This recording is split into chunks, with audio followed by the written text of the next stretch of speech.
Hi, my name is Eloise Navarro. I'm Emma Ziari. My name is Edwin Guerrero, and today we'll be talking about the impacts of tourism on Machu Picchu. And so to start, our presentation discusses how tourism in Machu Picchu has disaffected indigenous culture, indigenous people, and the environment in the Peruvian Andes. Yeah, I'll talk a little bit about the history and background of Machu Picchu.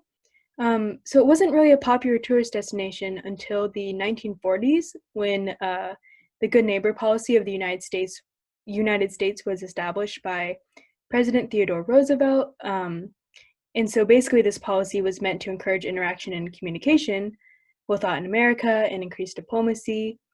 But obviously, as you'll see later in our presentation, this kind of propelled some negative consequences or impacts to the area and caused the degradation of the site and other negative impacts to the indigenous groups in the area.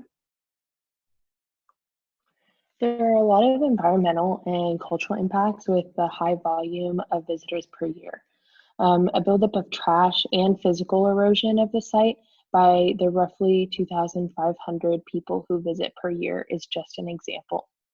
There is also ecological impacts like the disappearance of the Andean condor and a rare orchid species.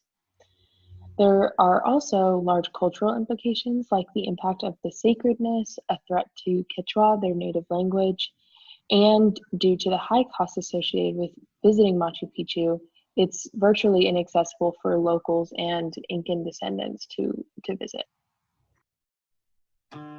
And to conclude with that, foot traffic obviously has a very negative effect on the environment and with local indigenous communities.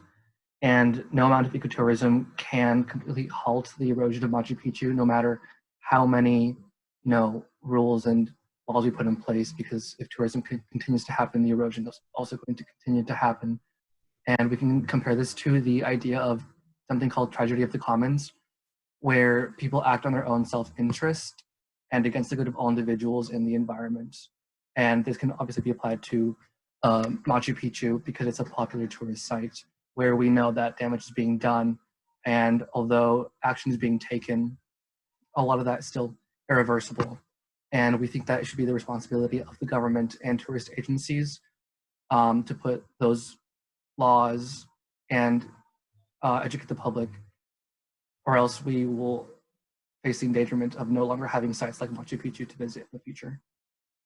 Yeah, so based off of our findings and the conclusion we came to, we also thought about some suggestions moving forward. So first is environmental education.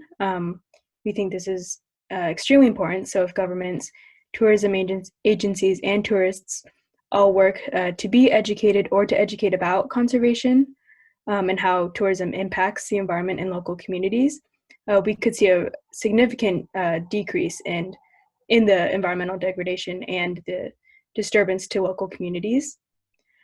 Secondly, effective government policy is very important. Governments have the opportunity to implement effective policies that call for the protection of vulnerable ecosystems and affected communities. And lastly, and most importantly, giving voices to indigenous groups.